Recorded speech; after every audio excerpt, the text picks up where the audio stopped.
En este video hablaremos de conceptualización del lenguaje, bases neurológicas del lenguaje y modelos teóricos del lenguaje. El lenguaje es un sistema de comunicación simbólico que se manifiesta a través de las lenguas, que son sistemas estructurados de signos que expresan ideas en los que las palabras es la representación. La expresión del lenguaje se realiza a través de la palabra y la escritura, mediante los órganos efectores musculares de las extremidades superiores y del sistema bucofonatorio. El lenguaje tiene 3 niveles de mayor o menor complejidad: monemas, fonemas y rasgos pertinentes. Monemas son las unidades de la primera articulación o unidades más pequeñas dotadas de significado. Pueden tener un contenido semántico o bien una función gramatical. Los fonemas son las unidades de la segunda articulación y se definen como las unidades menores de sonido.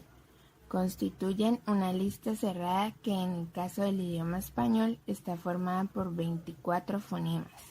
De su combinación surgen los monemas. Y los rasgos pertinentes son las unidades de la tercera articulación, que son los movimientos elementales del aparato bucofonatorio, que permiten la emisión de fonemas, de acuerdo con las convenciones fonéticas de cada lengua. Según la neurociencia cognitiva y la neuropsicología, el lenguaje y el habla son dos cosas diferentes. El lenguaje es un sistema simbólico para representar y comunicar ideas, mientras que el habla es una forma de comunicación audible. Podemos definir el lenguaje como un sistema simbólico utilizado para comunicar significados concretos o abstractos, con independencia de la modalidad sensorial utilizada o del medio concreto de expresión. Con esta definición se incluye el lenguaje hablado y escuchado, el lenguaje comunicado en forma escrita y el lenguaje de signos. La producción del habla depende de una variedad de sonidos vocales, la intensidad, el timbre y las propiedades tonales, de los cuales transmiten tanto información semántica como información importante desde un punto de vista biológico relacionada con la identificación del género, el estado emocional de la persona, entre otras. El tracto vocal humano y los sistemas neurales que lo controlan se han especializado en alto grado a lo largo del proceso evolutivo, lo que permite que el ser humano pueda producir aproximadamente unos 200 sonidos o fonos diferentes, los cuales derivan en percepciones auditivas denominadas fonemas. Los fonemas se combinan para formar morfemas, que constituyen como el fragmento mínimo capaz de expresar significado. Algunos morfemas son palabras completas, mientras que otros se tienen que combinar para generar palabras. El léxico es el conjunto de palabras de un idioma determinado, mientras que la sintaxis hace referencia a las formas en que se combinan las palabras ajustándose a las reglas de la gramática. La semántica hace referencia al significado de un símbolo, de una palabra o de una representación formal determinada. El significado de una palabra o de una frase puede verse notablemente modificado por la entonación vocal con que se esté llevando a cabo. Con relación a la expresión oral, la prosodia se encarga de examinar y representar formalmente aquellos componentes tales como el acento, los tonos y la entonación. Y por último, en la comunicación humana se unen las frases unas con otras formando narraciones con significado que constituyen el discurso. ¿Qué ocurre con el lenguaje escrito? De las aproximadamente 6.000 lenguas existentes, solo 200 han desarrollado algún sistema para representar los sonidos del habla de forma visual, como la escritura. Dicha información es procesada por regiones cerebrales diferentes a aquellas que procesan el habla. Con relación al lenguaje representado visualmente con grafemas, podemos distinguir tres tipologías principales: la representación de palabras completas, como el chino, la representación de sílabas, como el japonés, y la representación de fonemas, como el español. La comprensión de las bases neuronales del lenguaje en términos anatómicos y fisiológicos viene del siglo XIX, cuando diferentes médicos documentaron correlaciones clínicas patológicas en pacientes que habían sufrido algún tipo de lesiones cerebrales. El examen post-mortem de los cerebros de los pacientes podían indicar qué regiones cerebrales estaban implicadas en el lenguaje, disociando aquellas que parecían estarlo en la comprensión de aquellas que parecían estarlo en la producción. Posteriormente, otro tipo de estudios empezaron a proporcionar más luz al análisis de las bases neuronales de la comunicación humana.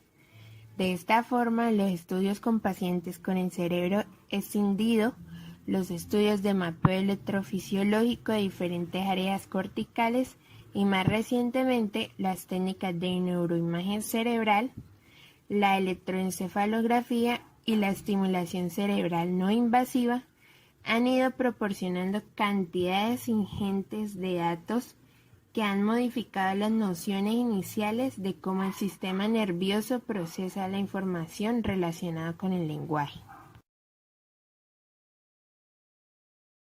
En 1861, el neurólogo francés Paul Broca publicó un estudio sobre un paciente con un trastorno severo del lenguaje.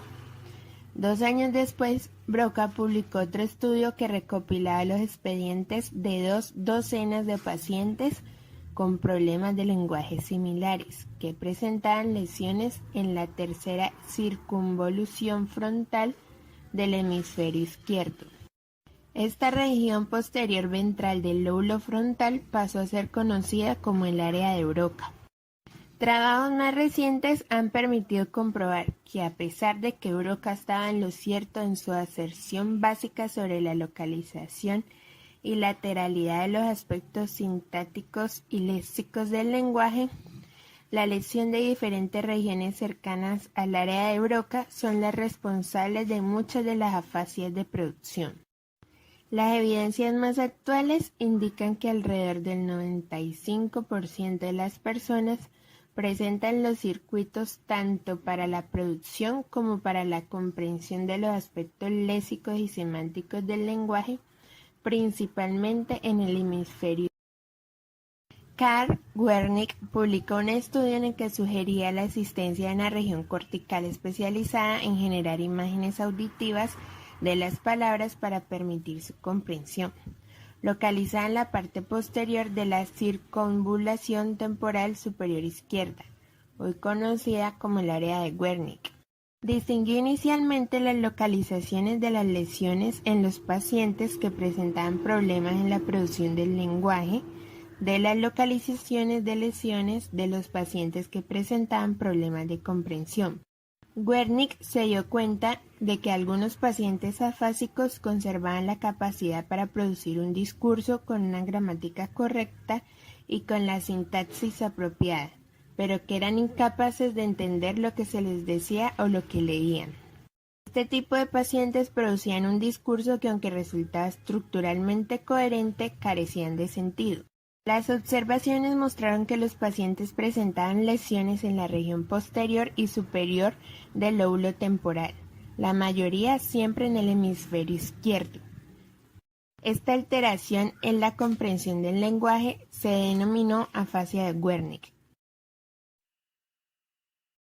Norman Geschwind sugirió que, además de las regiones clásicas identificadas por Broca y Wernicke, habría implicadas otras regiones en los lóbulos parietal, temporal y frontal. En este contexto, surgió un modelo compuesto por 7 componentes anatómicos, el modelo de Wernicke-Geschwind. Este modelo partía de la actualización teórica, empírica y clínica llevada a cabo por Geschwind sobre los trabajos y estudios de Wernicke. Según el modelo, el lenguaje resulta de la interacción de 7 estructuras del hemisferio izquierdo: la corteza visual primaria, el giro angular, la corteza auditiva primaria, el área de Wernicke, la corteza motora primaria, el área de Broca, el fascículo arqueado. El funcionamiento secuencial de estas estructuras nos permite producir y comprender el lenguaje tanto de manera oral como escrita. Rogers, Sperry y colaboradores establecieron las primeras caracterizaciones de la especialización hemisférica con relación al lenguaje en una serie de experimentos diseñados para pacientes comisurotomizados. Michael Gazzaniga y otros autores ampliaron considerablemente la información en este ámbito. Observaron que los pacientes, cuando usaban el hemisferio izquierdo, eran capaces de nombrar objetos que sujetaban con la mano derecha, con dificultad. Pero cuando usaban el hemisferio derecho, la mayoría de los sujetos solo eran capaces de producir una descripción indirecta del objeto con palabras rudimentarias, no pudiendo utilizar las expresiones léxicas correctas para el objeto en cuestión. Algunos incluso eran incapaces de llevar a cabo algún tipo de explicación verbal de lo que estaban sujetando en su mano izquierda. Estos autores pudieron comprobar que el hemisferio derecho podía responder a estímulos no verbales para llevar a cabo una acción. En la actualidad contamos con múltiples evidencias que demuestran la importancia del hemisferio derecho para los aspectos emocionales del lenguaje y para el procesamiento de la información musical. Se ha podido comprobar que las lesiones del hemisferio derecho producen un déficit en los componentes emocionales y en la generación del tono del lenguaje, lo cual repercute notablemente en la expresión verbal. Este tipo de alteraciones se denominan aprosodia. El lenguaje de los pacientes aprosódicos es monótico y robótico, imposibilitando que el interlocutor pueda interpretar el estado emocional de la persona y sus intenciones comunicativas.